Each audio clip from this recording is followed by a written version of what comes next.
أشهد أن لا إله إلا الله وحده لا شريك له وأشهد أن محمدا عبده ورسوله أما بعد فأعوذ بالله من الشيطان الرجيم بسم الله الرحمن الرحيم الحمد لله رب العالمين الرحمن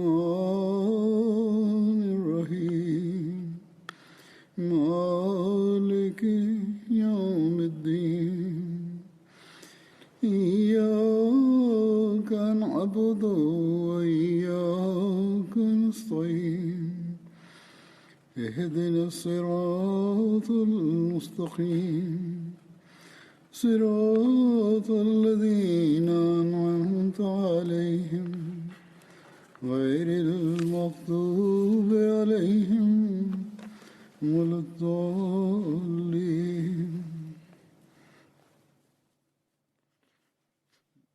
Die Erwähnung der Gefährten wird fortgeführt. Ich müsste noch kurz ausführen, dass vor 2 Wochen ich über Hazrat Muaz bin Jabal berichtet habe. Eine Überlieferung beinhaltete von Musnad Ahmad bin Hanbal, die ich zitiert habe, dass über die Pest berichtet wurde und es gesagt wurde, dass er nach Syrien auswandern wird. Der heilige Prophet sagte dies, dass er nach Syrien auswandern wird und er Syrien erobern wird, jedoch die Pest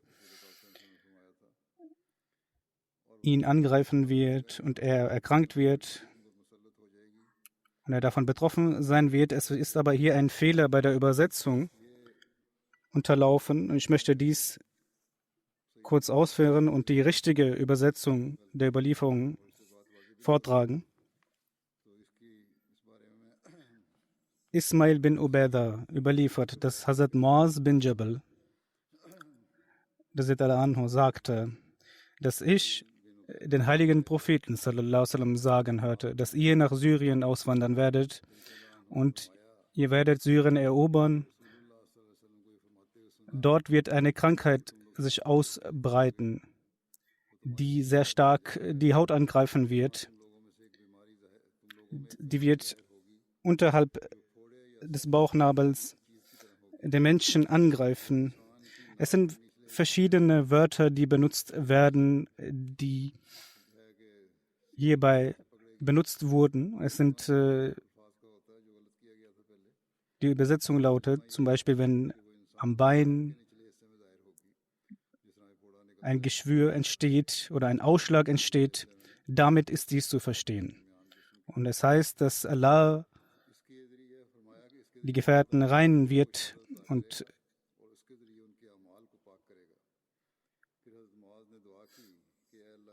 dadurch die Gefährten bereinigt werden. Und viele Gefährten sind den Märtyrertod gestorben. Und diese Übersetzung der Überlieferung, die auch in Al-Fazl veröffentlicht wurde, es war mir Anliegen, dies nochmals vorzutragen, dass hierbei es um einen Ausschlag ging.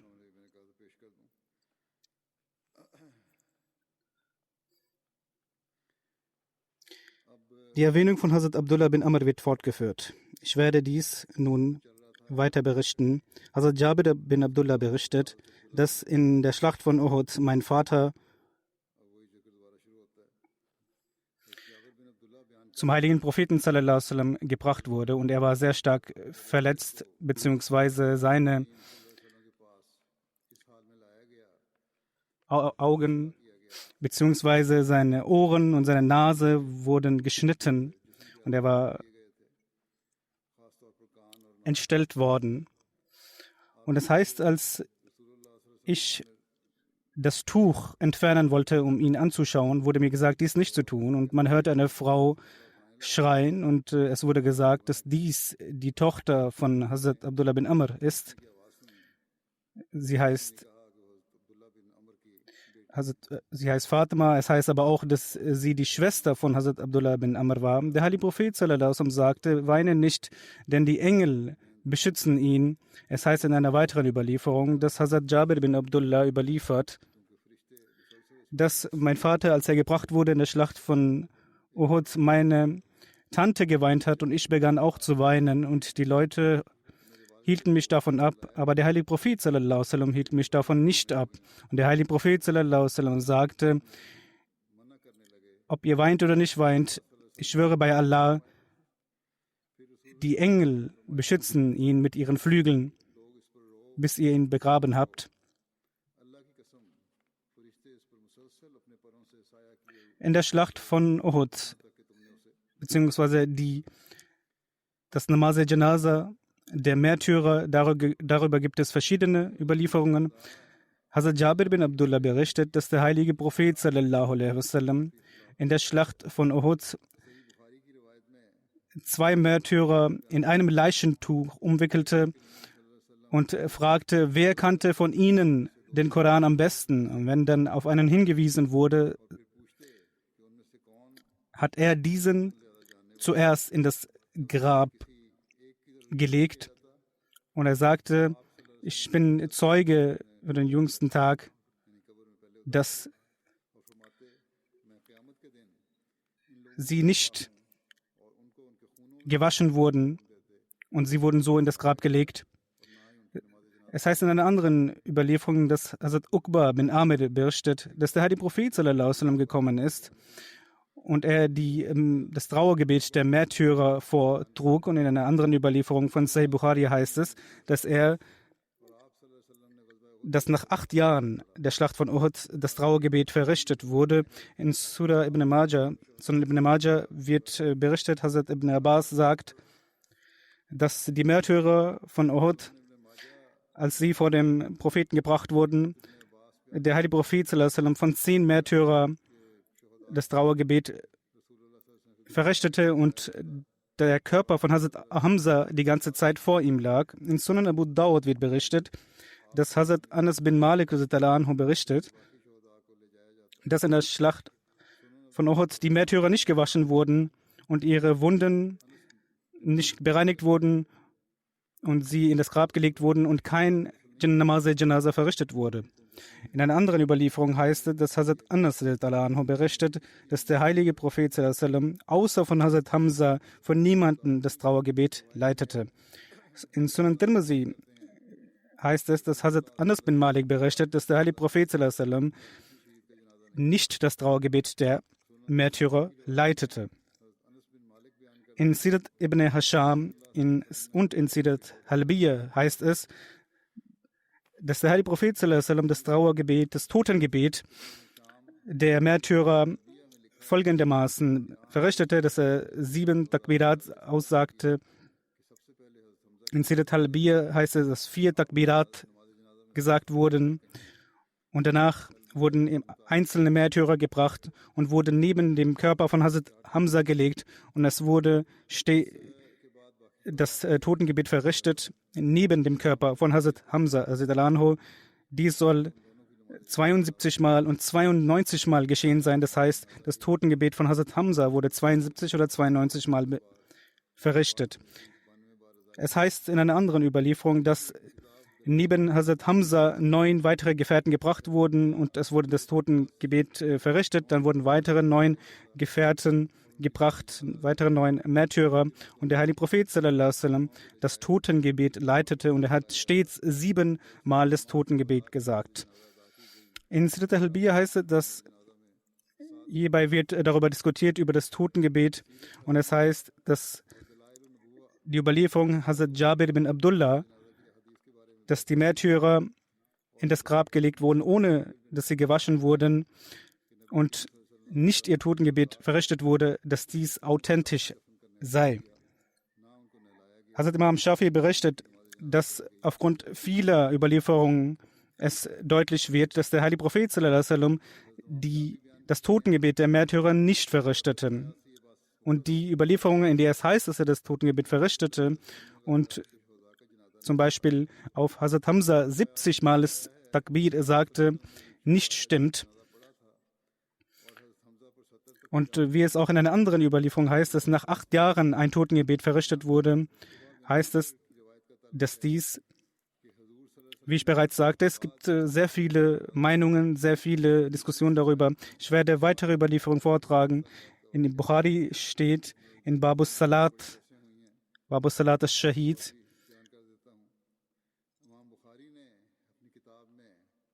hierbei steht geschrieben,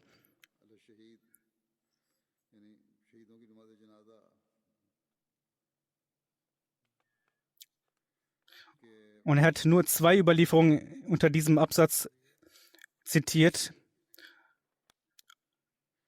Und es ist ersichtlich, dass die Märtyrer nicht gewaschen wurden und die Leichen nicht gewaschen wurden und auch kein Totengebet verrichtet wurde. Eine weitere Überlieferung heißt es,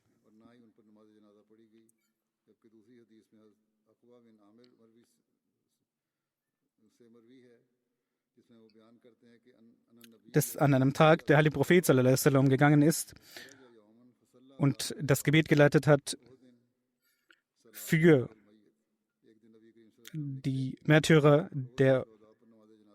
von Uhud. Es heißt auch in einer weiteren Überlieferung,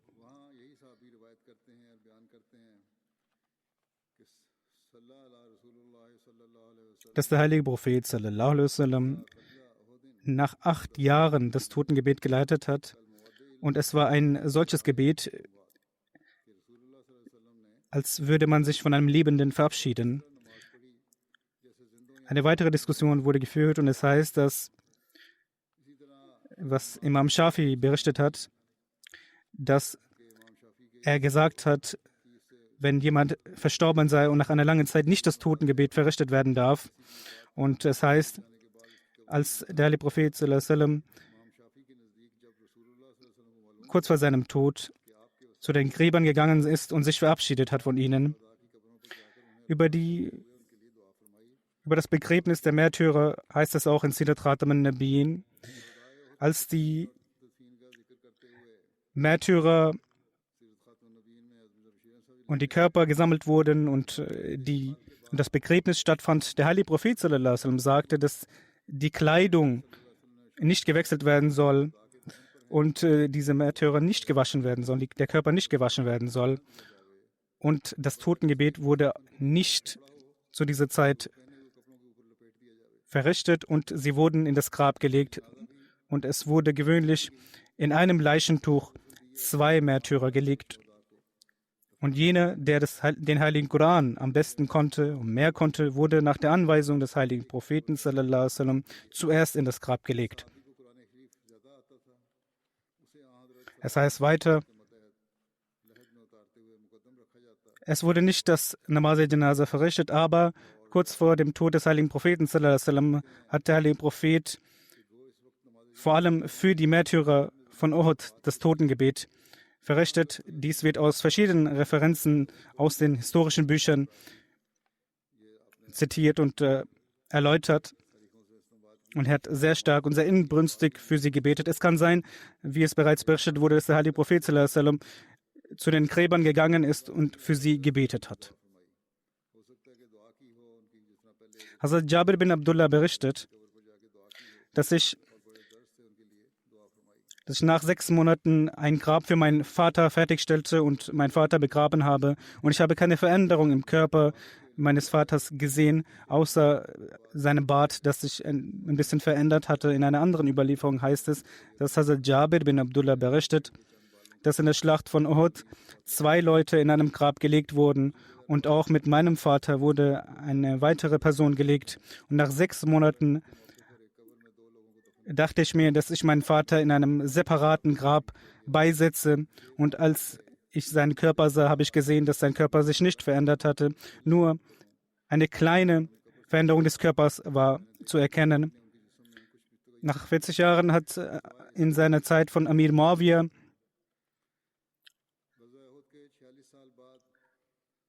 einen Wasserzulauf entwickeln lassen, wobei dann auch Wasser in die Gräber gelangte. Und als die Gräber geöffnet wurden, sah man, dass 2 Tücher gelegt worden waren. Und der Überlieferer berichtet, dass auf den Gesichtern auch die Wunden zu sehen waren. Es heißt weiter in der Überlieferung darüber, ich werde diese überliefern, aber es heißt nicht, dass es genau so geschehen ist.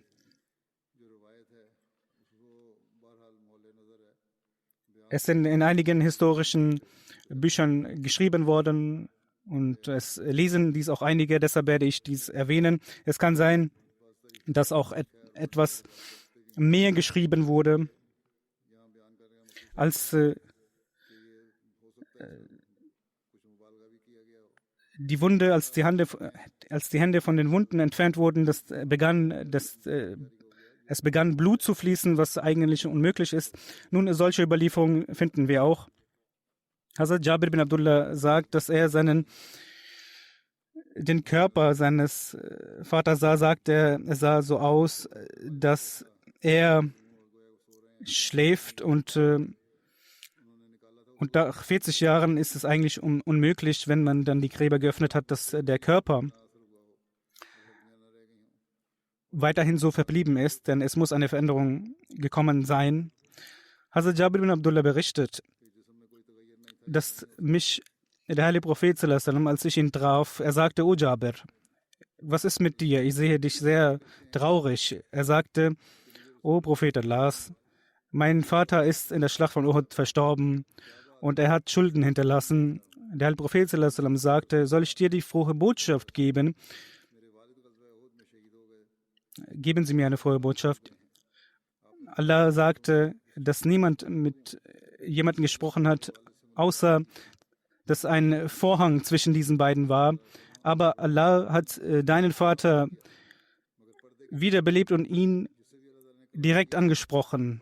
Und er sagte, oh mein Diener, er fliehe von mir, sodass ich dies erfülle. Und er sagte, oh Allah, bring mich wieder zum Leben, damit ich wieder auf deinem Wege den Märtyrertod sterbe. In einer anderen Überlieferung heißt es, O Allah, ich habe den Gottesdienst nicht auf die vollkommene Art und Weise erfüllen können. Ich möchte erneut zum Leben erweckt werden und wieder auf deinem Wege den Märtyrertod sterben. Und Allah sagte, ich habe festgeschrieben, dass jemand, der einmal verstorben ist, nicht wieder auf die Erde gelangen kann. Und dann sagte er, oh mein Herr, bitte lass diese Sache meine Nachkommen übermitteln. Und hiernach wurde diese Sache übermittelt und offenbart,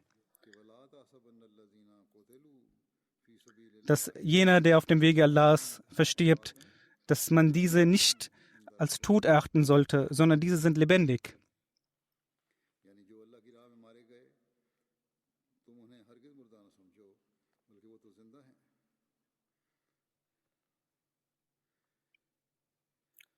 Diesen Vers hatte ich auch zuvor erwähnt in der Erwähnung von Hazrat Jabir bin Abdullah.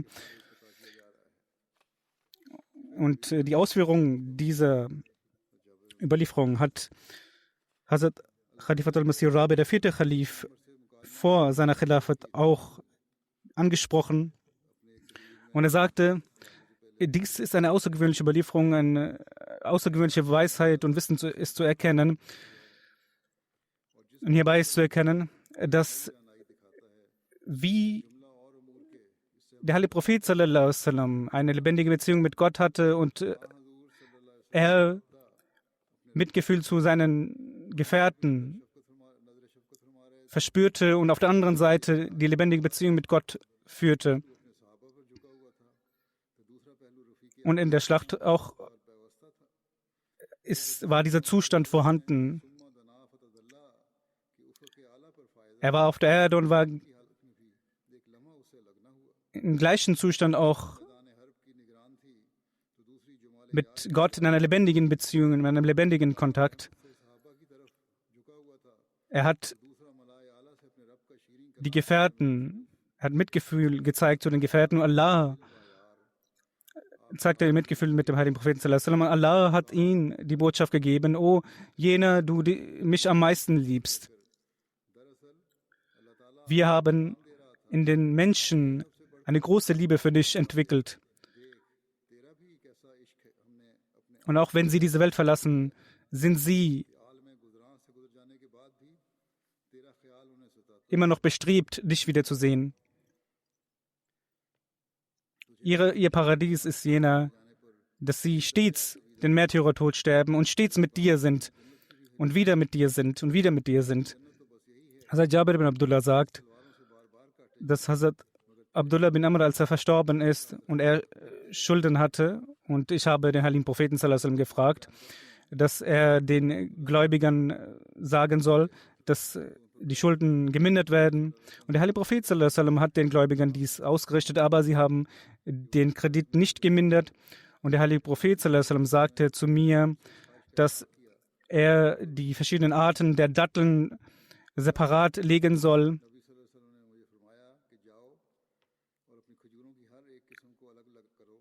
Und danach sollst du eine Botschaft mir übermitteln. Dies hat er getan. Und ich sandte eine Botschaft zum heiligen Propheten. Er kam zu mir und er setzte sich neben dem Haufen der Datteln und er sagte, diese Datteln sollen gewogen werden, und es wurde den Gläubigern gegeben, und als die Schulden getilgt waren, waren dennoch Datteln übrig geblieben. Es sah so aus, als wären sie gar nicht gemindert worden.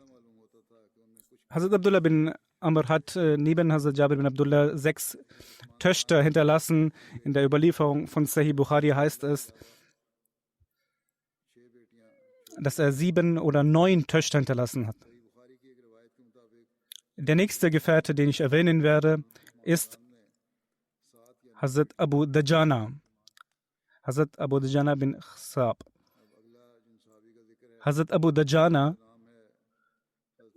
gehörte dem Stamm der Ansar an, Khazraj, und zwar Banu Sa'ida. Abu Dajana, der Vater, hieß Khashab. Einige sagen, dass sein Vater Kharsha hieß. Die Mutter hieß Asma bint Harmala.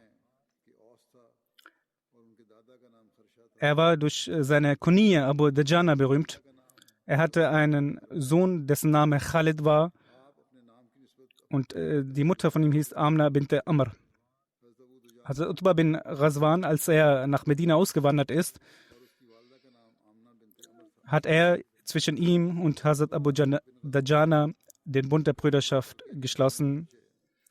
Er hat an der Schlacht von Badr Uhud und an anderen Schlachten mit dem heiligen Propheten sallallahu alaihi wasallam teilgenommen. Hazrat Abu Dajana gehörte zu den älteren Gefährten der Ansar. Und er hatte eine außergewöhnliche eine Teilnahme an den Schlachten. Er war ein besonders guter Reiter und hatte einen rotfarbenen Umhang, den er beziehungsweise einen rotfarbenen Schal, den er bei der Schlacht trug. Und dadurch haben die Leute auch gesehen, dass er bereit ist für das Kämpfen.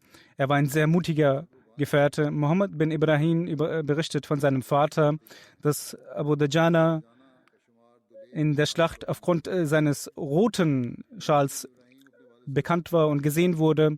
Und Muhammad bin Umar sagt, dass Hazrat Abu Dajana in der Schlacht von Uhud teilgenommen hat und das Bett abgelegt hat.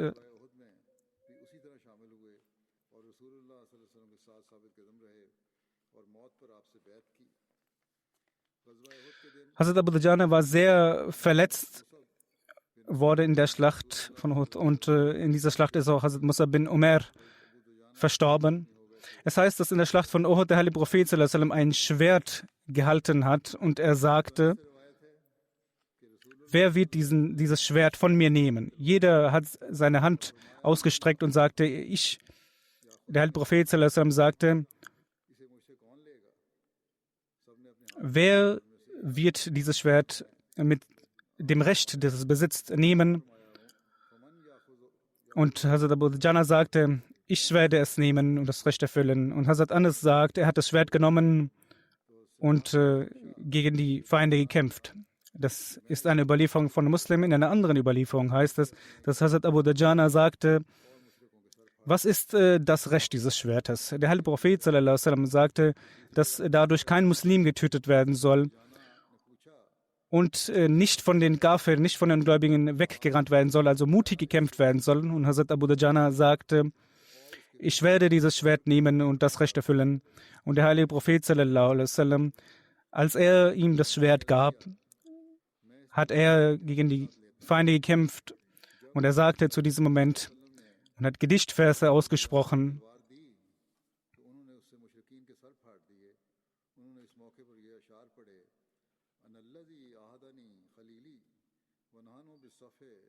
Ich bin derjenige, mein Freund hat ein Versprechen von mir genommen, als wir bei den Datteln von Safa waren an diesem Ort. Und mein Versprechen ist jener, dass ich nicht an der hintersten Stelle der Front stehe, sondern an der vordersten Stelle und gegen die Feinde kämpfe. Der heilige Prophet sallallahu alaihi wasallam sagte,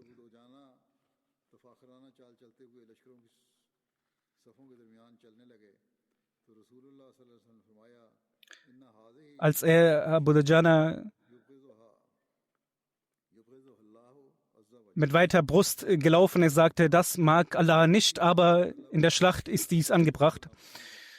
In einer weiteren Überlieferung heißt es, der heilige Prophet sallallahu alaihi wasallam in der Schlacht von Uhud ein Schwert gehalten hat und sagte, wer wird dieses Schwert nehmen und das Recht erfüllen?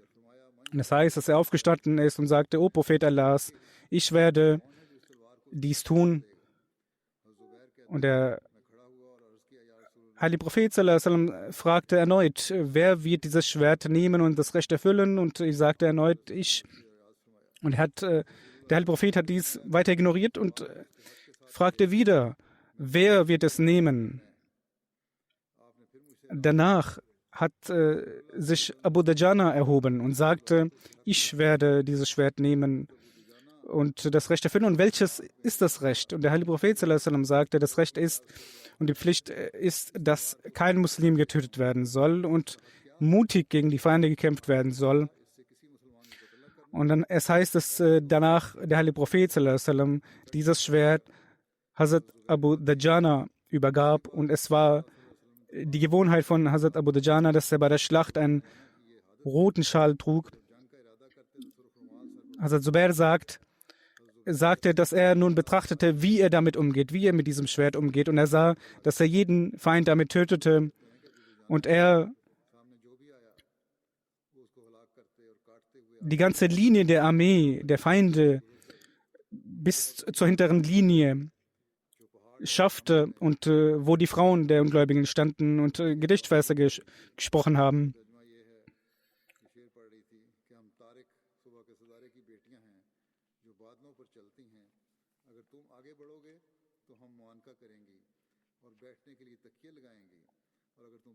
Hazrat Zubair sagt, dass ich sah, dass Hazrat Abu Dajana sein Schwert erhob, um eine Frau anzugreifen, aber dann stoppte.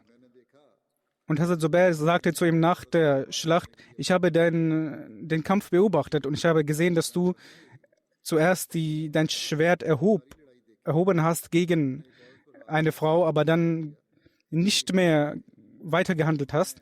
Und er sagte, es war nicht möglich, dass ich das Schwert des heiligen Propheten benutze und dadurch eine Frau töte. In einer weiteren Überlieferung heißt es, dass die Frau Hind, die Frau von Abu Sufyan, verschiedene Lieder gesungen hat. Und als Abu Dajana mit dem Schwert gekommen ist, hat sie die Unterstützung gerufen, dass jemand sie unterstützt. Und Abu Dajana hat das Schwert wieder abgesetzt und er hat ihr nichts getan. Und er sagte, mir ist es missfallen, dass ich durch dieses Schwert, welches das Schwert von dem heiligen Propheten ist, eine Frau angreife, die keine Unterstützung hatte. In Sirat Khatam an-Nabiyyin hat dies Hazrat Mirza Bashir Ahmad Sahib folgendermaßen beschrieben, dass in der Schlacht die Kuffar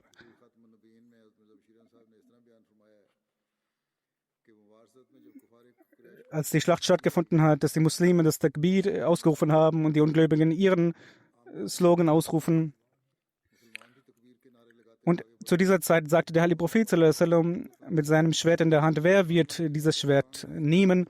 Und sehr viele Gefährten haben ihre Hände ausgestreckt und dazu gehören Hazrat Umar, Hazrat Zubair und auch Hazrat Abu Bakr und Hazrat Ali sind gemäß einiger Überlieferungen dabei gewesen, auch die Hände auszustrecken. Aber der Heilige Prophet hat dies ignoriert und sagte weiter, wer ist es, der das Recht dieses Schwertes erfüllt? Und Hazrat Abu Dajana hat dies schlussendlich gesagt, ich werde es tun. Der Heilige Prophet sallallahu alaihi wasallam hat ihm das Schwert übergeben und er hat sehr mutig gekämpft und sehr voller Stolz ist er zur Front gegangen. Und der Heilige Prophet sallallahu alaihi wasallam sagte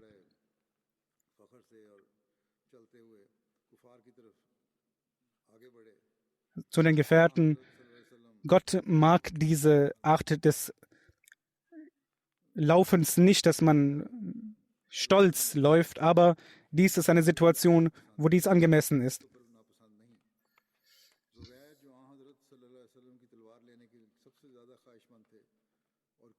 Ein Gefährte sagt, dass er im Inneren die Sorge hatte und überlegte, warum hat der Heilige Prophet mir nicht dieses Schwert gegeben und warum Abu Dajana?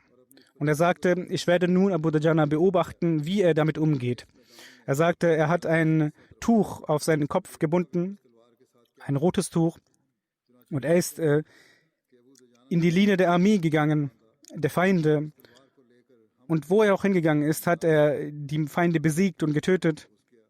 Ich habe niemanden gesehen, der sich gegen ihn gestellt hat und obsiegt ist, sondern Abu Dajana hat jeden besiegt. Und bis er zu dem Ort gelangte, wo die Frauen standen und Hind, die Ehefrau von Abu Sufyan, als er vor ihr stand, die gesungen hat und die Abu Dajana hat das Schwert erhoben und sie hat geschrien und um Unterstützung und Hilfe gefleht. Aber ich habe gesehen, dass Abu Dajana selbst nichts getan hat, wieder zurückgegangen ist. Und zu diesem Zeitpunkt habe ich Abu Dajana gefragt, was ist geschehen? Du hast erst das Schwert erhoben und danach wieder zurückgezogen. Und er sagte, mein Herz war damit nicht einverstanden, dass dieses Schwert des heiligen Propheten sallallahu alaihi wasallam ich benutze gegen eine Frau. Und vor allem auch, wenn sie keine Unterstützung hat und keinen Mann als Unterstützung hat. Und dadurch sagt er, dass dieses Recht, das Abu Dajana erfüllt hat, nur er erfüllen konnte und vielleicht ich dies nicht geschafft hätte. Es heißt weiter, dass in der Schlacht von Uhud ein Schwert des heiligen Propheten sallallahu alaihi wasallam angeboten wurde und er sagte, ich werde dieses Schwert jenem geben, der auch das Recht davon erfüllen wird. Er hat dieses Schwert Abu Dajana gegeben und einige Feinde haben ihn angegriffen und er hat gegen sie gekämpft.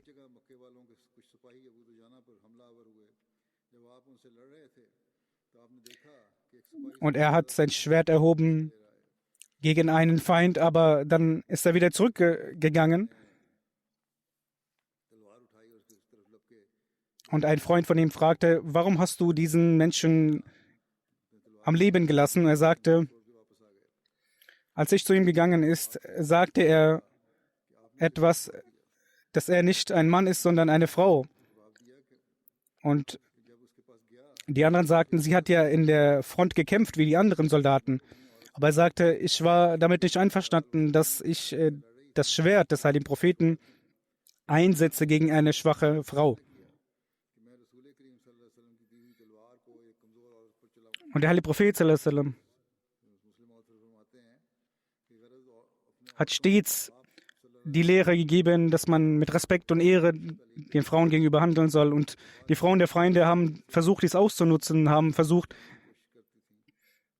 ihre Männer gegen die Muslime aufzuhetzen. Auch Sir William Muir berichtet, er sagte, der heilige Prophet sallallahu alaihi wasallam hat ein Schwert angeboten und dieses Schwert wurde Abu Dajana gegeben und er hat damit gegen die Feinde gekämpft. Es heißt weiter, er schreibt,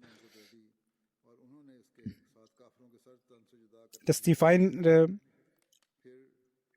bzw. die Muslime am Obsiegen waren.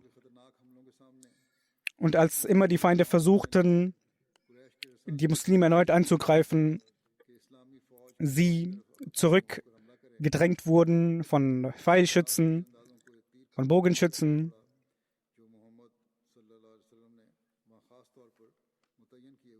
Und auch es war eine ähnliche Situation wie in der Schlacht von Badr, dass die Feinde nicht die Oberhand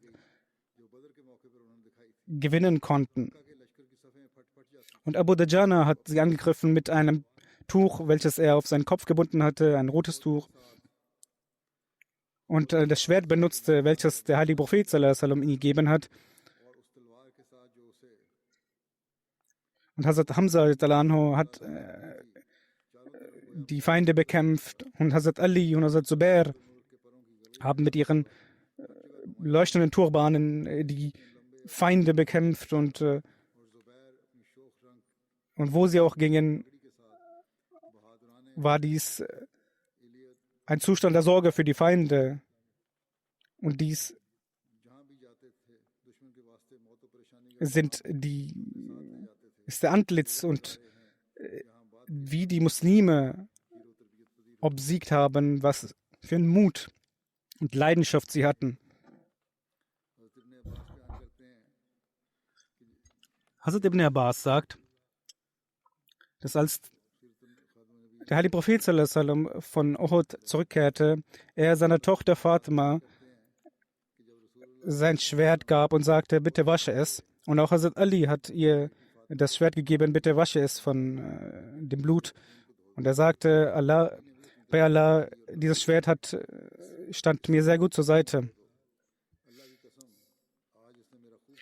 Und der heilige Prophet sagte, auch Abu Sahal und Abu Dajana haben das Recht des Kämpfens erfüllt. Das heißt in einer weiteren Überlieferung, dass Hazrat Abu Dajana, dass Menschen zu ihnen gekommen sind, als er krank war, aber sein Gesicht sehr erleuchtet war. Und einer fragte, warum ist Ihr Gesicht erleuchtet? Und er sagte, es gibt gewisse Handlungen, die ich getätigt habe, die besonders wichtig sind für mich.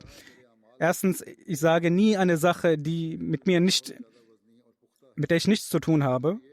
Die Sache spreche ich nicht aus. Und zweitens, ich habe eine besondere Liebe zu den Muslimen. Es heißt, dass Muselma bin Kazab einen falschen Anspruch erhob, Prophet zu sein.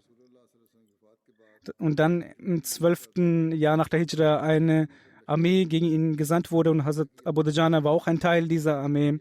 Er hat in dieser Schlacht mutig gekämpft und ist den Märtyrertod gestorben.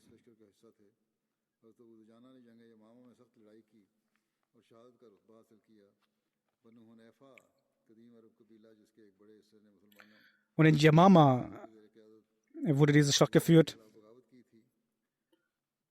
Und die Muslime hatten nicht die Möglichkeit, hineinzutreten in diesem großen Garten, welches Muselma besaß. Und er sagte zu den Muslimen, sie sollen ihn über die Mauer tragen, damit er auf die andere Seite kommen kann. Er gelangte auf der anderen Seite, aber landete so, dass sein Bein verletzt wurde, aber er hat weiter sehr mutig gekämpft und starb den Märtyrertod. In einer Überlieferung heißt es, dass Hazrat Abu Dajana in der Schlacht von Safin verstorben ist. Aber diese Überlieferung ist schwach, die andere ist stark und authentisch. Und ich habe auch bereits erwähnt, ich werde dies nochmals erwähnen, eine Sache, die mit Hazrat Abu Dajana zusammenhängt. Er war Ansari und er hat vor der Hijra des heiligen Propheten den Islam angenommen. Und er hatte auch die Ehre, dass er mit dem heiligen Propheten sallallahu alaihi wasallam in Badr teilgenommen hat. Er hat sehr mutig teilgenommen. Er hat auch in der Schlacht von Uhud teilgenommen. Und als die Muslime am Gewinnen waren, jedoch die Oberhand verloren und die Ghafirin wieder angegriffen haben. Und zu dieser Zeit die Gefährten, die in der Nähe des heiligen Propheten sallallahu alaihi wasallam, dazu gehörte auch Hazrat Abu Dajana. Er wurde auch sehr schwer verletzt in der Verteidigung des heiligen Propheten sallallahu alaihi wasallam, aber er ist nicht zurückgetreten. Einmal, als er krank war, sagte er zu seinem Freund, zu seinem Gefährten, vielleicht wird Allah zwei Handlungen erfüllen. Erstens, dass ich nie lästere, dass ich nie hinter dem Rücken der Menschen spreche. Und zweitens, ich habe keinen Groll, keinen Argwohn gegenüber Muslimen. Ich spüre Liebe für die Muslime. Damit endet hier diese Erwähnung. Ich werde nun einige Totengebete erwähnen. Und auch von jemandem, der Shahid ist, der Märtyrertod starb, Mahmud Ahmad Khan Sahib. Er stammt aus Peshawar. Mahmud Khan Sahib. Er wurde von den Gegnern der Ahmadiyya im 8. November in Sheikh Mohammadi Dorf in Peshawar getötet und er ist im Märtyrertod gestorben. Inna lillahi wa inna ilaihi raji'un. Mahmud Khan Sahib, er ist am 6. November von Khushal, von seiner Enkelin, er wollte sie treffen, er ist nach Khushal gegangen und am 8. November, als er zurückkehrte, stand er an der Bushaltestelle, dass unbekannte Personen ihn angegriffen haben und angeschossen haben und ein Schuss traf ihn am Kopf, und dadurch starb er sofort. Inna lillahi wa inna ilaihi raji'un. Und die Unbekannten sind geflohen. Es war eine Person. Er war ungefähr 80 Jahre alt. Der Märtyrertod hat von seiner Pension gelebt. Er hat lange Zeit gearbeitet. Sein Vater hat im Jahre 1930 das Bett abgelegt. Der Märtyrer war Ahmadi von Geburt an. Er hatte besondere Eigenschaften. Er hat regelmäßig das Tahajjud verrichtet.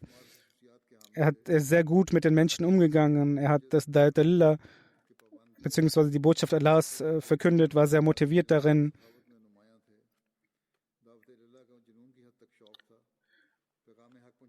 Und als über das Shahadat gesprochen wurde, sagte er, nun ist es sowieso die Zeit, zu Allah zurückzukehren. Wenn ich Shahid werde, dann ist es eine besondere Sache.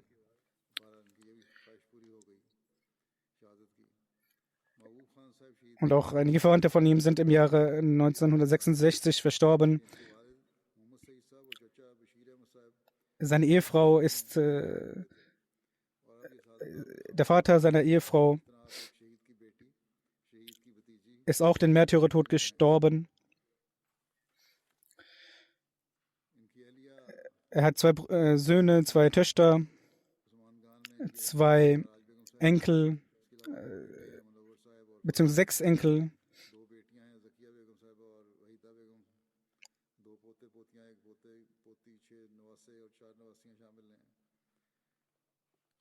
Ein Sohn hat Mikrobiologie studiert, einer ist in Deutschland, Fazal Ahmad Sahib. Munawar Ahmad Khan Sahib sagte, sein Sohn, dass Mahmud Khan Sahib sehr stark sich einsetzte für den Frieden. Er hat auch alles eingesetzt für die Schlichtung von Streit zwischen zwei Parteien.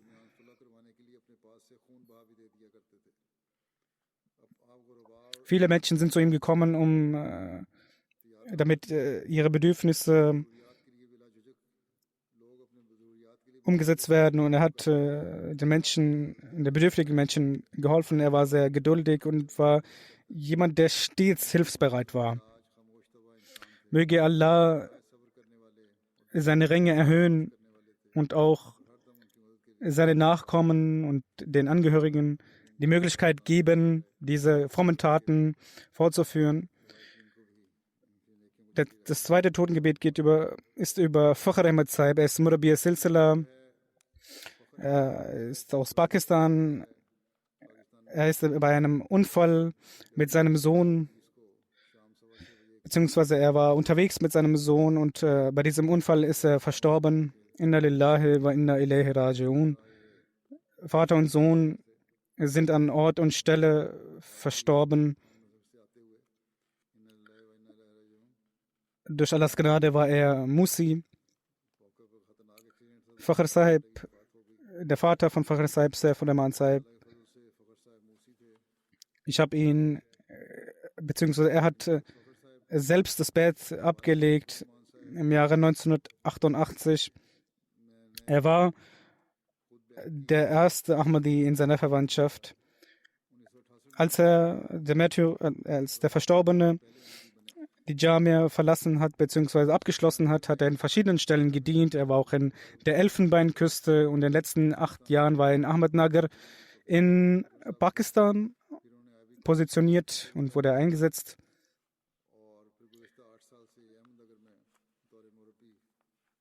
Er hat Tahira Fakhr Sahiba geheiratet. Er hat 4 Töchter und einen Sohn und der Sohn ist mit ihm verstorben. Nun, die Angehörigen, die Hinterbliebenen sind nun seine Ehefrau und 4 Töchter, ferner seine Mutter und sein Bruder, seine Töchter Wajih Sabuha, Khafia Fakhr, Samrin Fakhr, Marin Fakhr. Die Ehefrau von Fakhr Sahiba, Tahira Sahiba, schreibt, dass als wir geheiratet haben, dass Murabi Sahib in einem Dorf in Khushab gedient hat.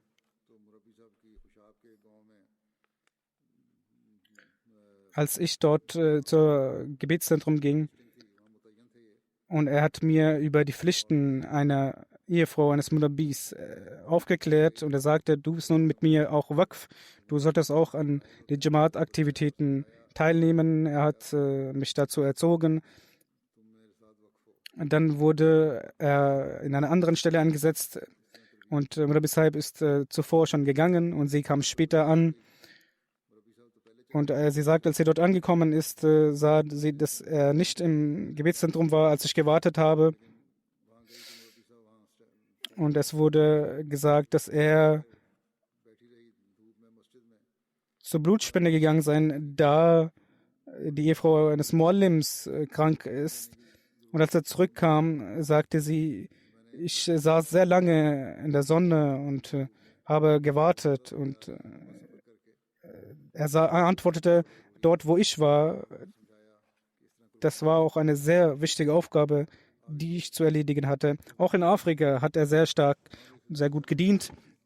Seine Frau sagte, als ich erkrankt war und kurz vor der Geburt meiner Tochter, wir gingen zum Arzt und die Ärzte sagten, das ist eine gefährliche Situation und mein Ehemann, Rabbi Silsila, sagte, Allah wird uns helfen und dann ist er gegangen und hat weiter der Jamaat gedient. Kurzum, sie will damit ausdrücken, dass er den Verpflichtungen als Waqf nachgegangen ist und der Verantwortung gerecht geworden ist. Jegliche Art von Sachverhalt, sei es familiär, sei es auf eine andere Art und Weise, hat er den Menschen auf eine gute Art und Weise gehandhabt und auch seinen Kindern sagte er, ihr seid die Kinder eines Murabi Silsila und ihr sollt den Glauben Vorrang gewähren vor dem Weltlichen. Ein Murabi Silsila aus der Elfenbeinküste schreibt, dass Fakhr Sahib als Muballigh nach Elfenbeinküste gekommen ist. Er war eine sehr freudige Person und es war sehr schön, sich mit ihm zu unterhalten. Er war für 5 Jahre in einer bestimmten Region und alle haben sie geliebt.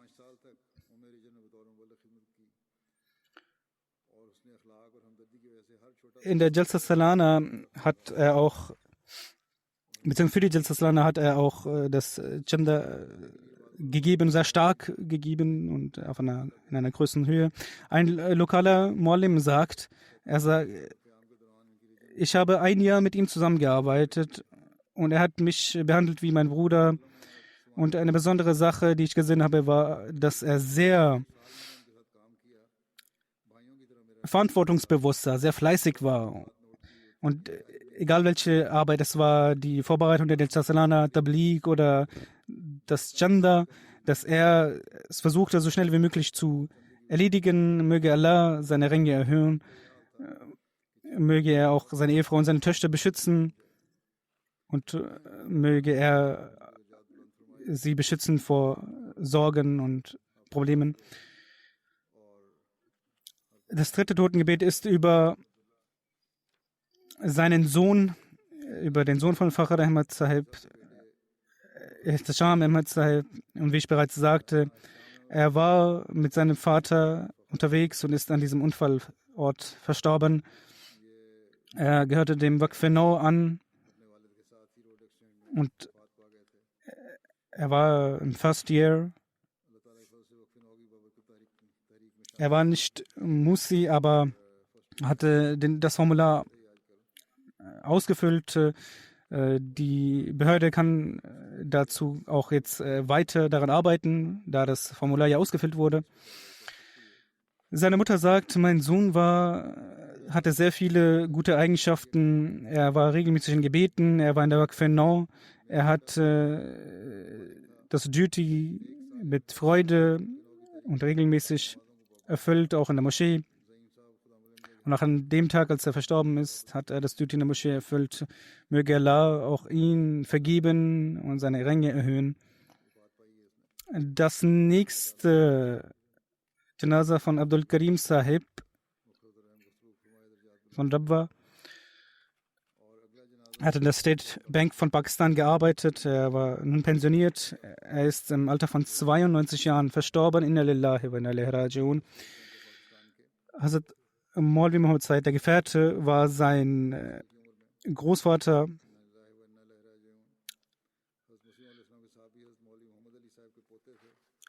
Als er sein Talimul Islam College studierte und als es geändert wurde bzw. umgezogen ist nach Lahore, war er auch dort und hat dort studiert. Später hat er in einer Universität studiert. Er hat das PhD in Economics gemacht in den USA. Dort hat er in der Masjid Fazal übernachtet und war stets auch mit Tabligh-Aufgaben, Aktivitäten beschäftigt. Er hatte eine besondere Liebe für Pakistan. Auch viele seiner Aufgaben, die er getätigt hat, hat er mit besonderer Liebe auch für Pakistan verspürt und diese Aufgaben getan. Er hat in der State Bank of Pakistan gearbeitet.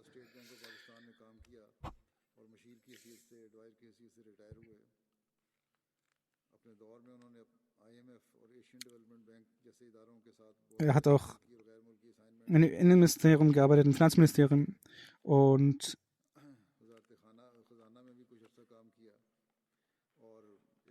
er wurde von der IMF für 2 Jahre nach Sudan gesandt. Als er pensioniert war von der State of Bank, hat er in Pakistan auch in Nabwa gedient, in einem Komitee. Und auch ich habe auch von ihm Vorschläge und Ratschläge genommen. Er war jemand, der gute Ratschläge gegeben hat. Er hat auch einige Artikel geschrieben, wissenschaftliche Artikel. Und er hat Lösungsvorschläge gegeben. Es gibt auch einige Bücher von ihm in der englischen Sprache.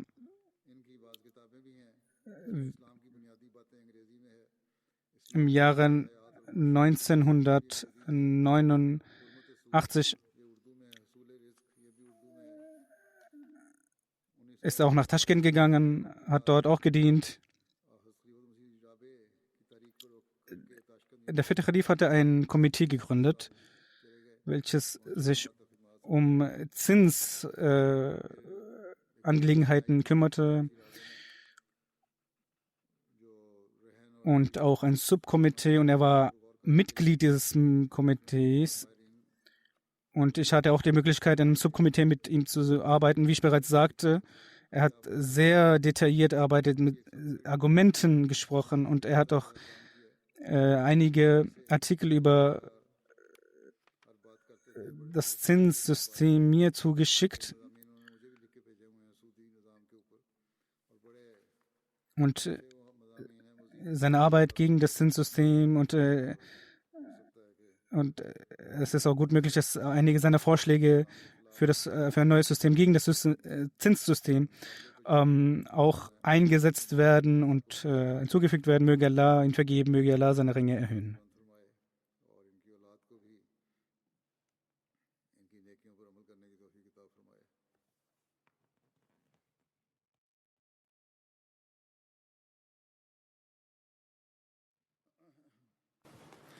الحمد لله نحمده ونستعينه ونستغفره ونؤمن به ونتوكل عليه ونعوذ بالله من شرور أنفسنا ومن سيئات أعمالنا من يهده الله فلا مضل له ومن يضلله فلا هادي له ونشهد أن لا إله إلا الله ونشهد أن محمدا عبده ورسوله عباد الله رحمكم الله إن الله يأمر بالعدل والإحسان وإيتاء ذي القربى وينهى عن الفحشاء والمنكر والبغي يعظكم لعلكم تذكرون اذكروا الله يذكركم وادعوه يستجب لكم ولذكر الله أكبر